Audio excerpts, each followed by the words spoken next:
Baik, kembali lagi dalam acara Jalan Demokrasi, dan kita akan melanjutkan obrolan kita mengenai tema populisme sebagaimana yang sudah saya sempat jelaskan di part pertama, bahwa populisme itu merupakan sebuah metode yang digunakan oleh elit dalam rangka untuk mencapai tangga kekuasaan atau tujuan yang mereka inginkan.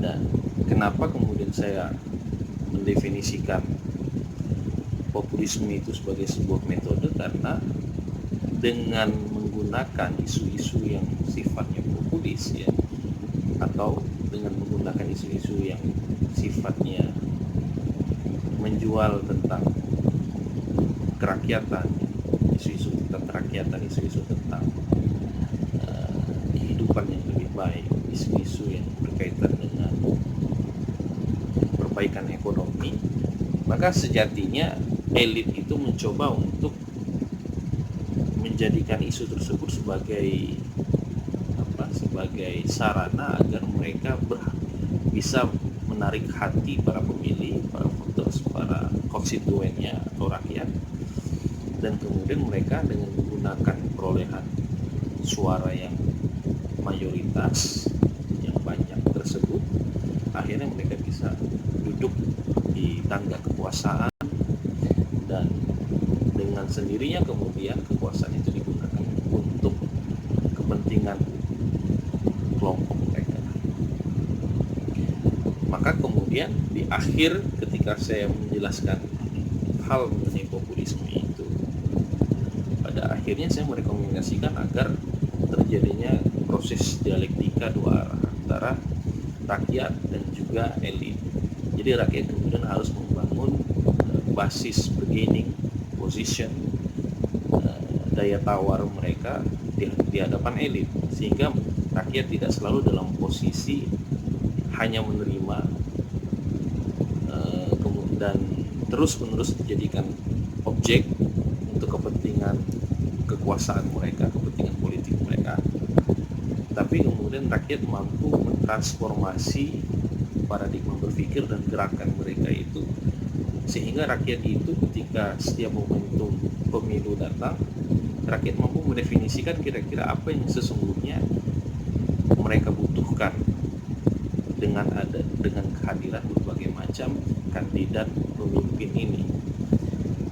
Dan kemudian mereka juga mendiskusikan dan mengajukan berbagai macam syarat, kalau kemudian kira-kira apa, jika memang mereka menginginkan suara dari rakyat tersebut, kelompok rakyat tersebut, maka apa yang kira-kira akan diberikan oleh pemimpin.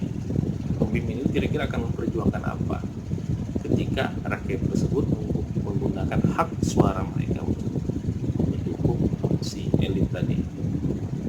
Nah, tapi sebenarnya saya belum menjelaskan apa itu populisme dalam konteks yang lebih akademis. Makanya saya sedikit pada sesi kali ini membincangi populisme dalam konteks yang agak sedikit lebih akademis tadi.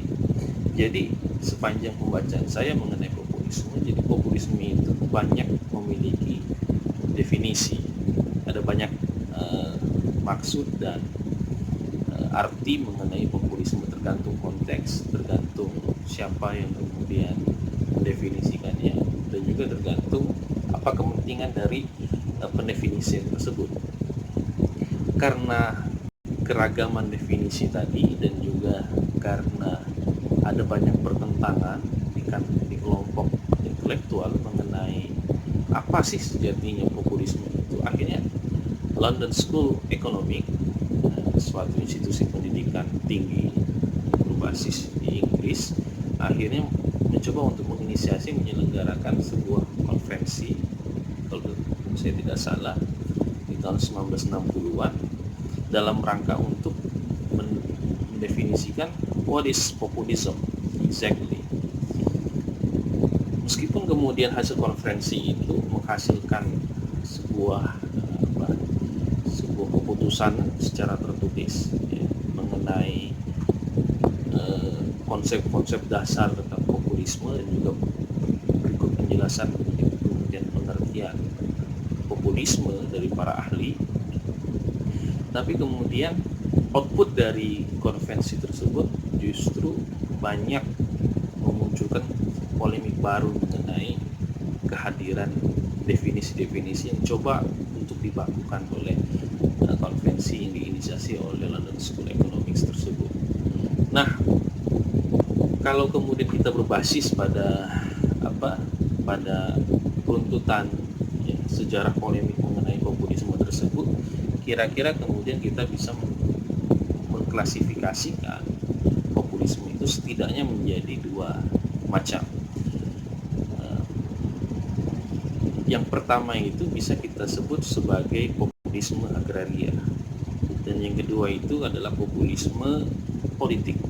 Populisme agraria itu pertama membincangi tentang radikalisme petani.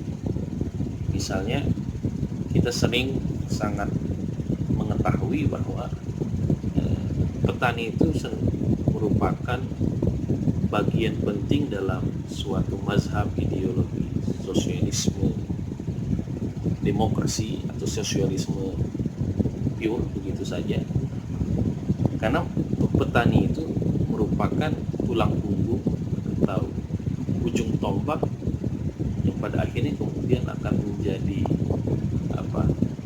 kelompok pejuang inti dari ideologi tersebut dalam rangka untuk mencapai sebuah bargaining position yang lebih baik di hadapan para elit kapital. Makanya kemudian dalam beberapa mazhab pemikiran tertentu, ketika kita berbicara tentang populisme itu, maka populisme yang dimaksud adalah sebuah gerakan revolusioner yang diinisiasi oleh kelompok petani. Atau kalau kita berbicara dalam konteks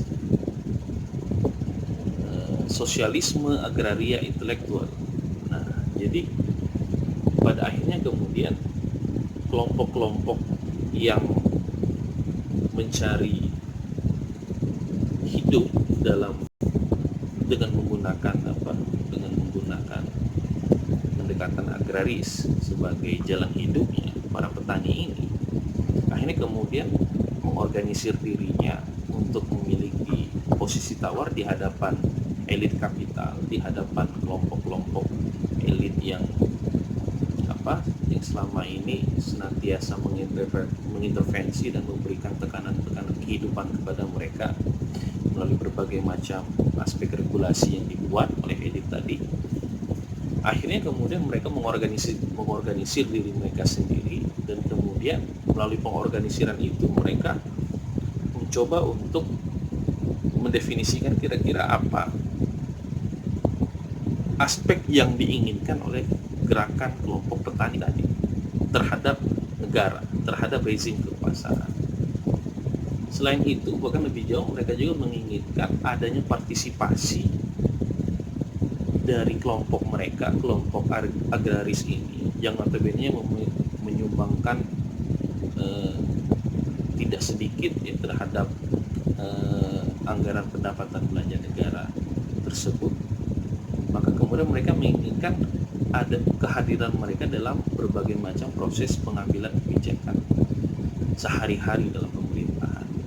Nah, pengorganisasian inilah yang kemudian pada kalangan mazhab pemikiran tertentu dianggap sebagai sebuah gerakan populis atau populisme itu sendiri.